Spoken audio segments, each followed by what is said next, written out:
Tukianza, chama cha wanasheria nchini LSK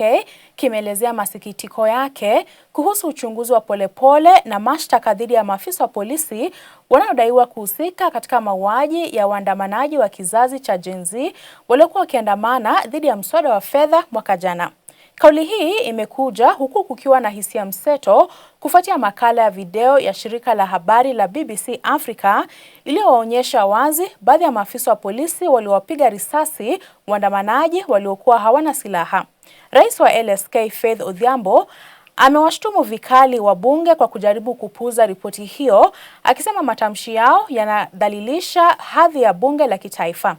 LSK sasa inataka tume ya huduma ya polisi NPSC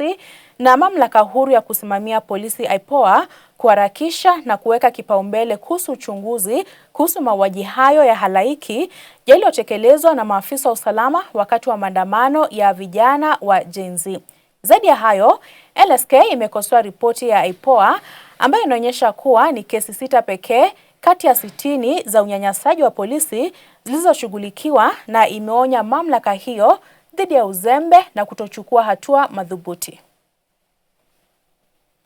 In such times, laxity, complacency and lack of urgency are tantamount to complicity.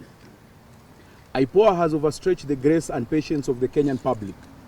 and we hereby put the authority on notice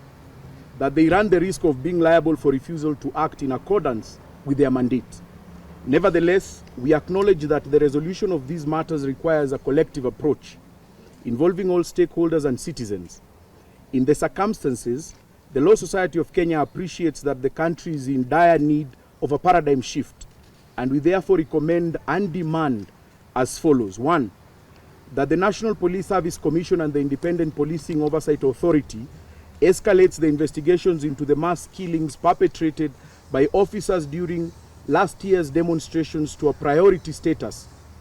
and works to resolve the outstanding cases, both registered and those not registered but within the public domain, within the shortest time practicable.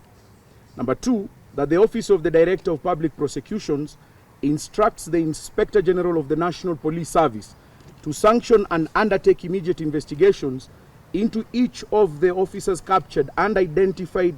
in existing images and videos, meeting disproportionate violence against members of the public and or who are suspected of or implicated in the extrajudicial killings of innocent Kenyans. Number 3,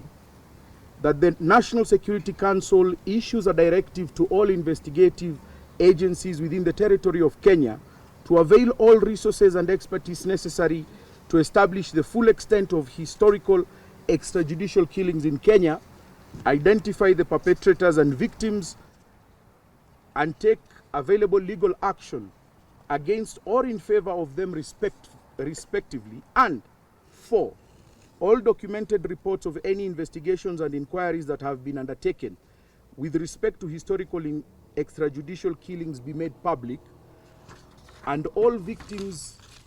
and witnesses thereof be placed under the Victims Protection Act under the Victim Protection to pave way for prosecutions of the officers involved or suspected to have been involved.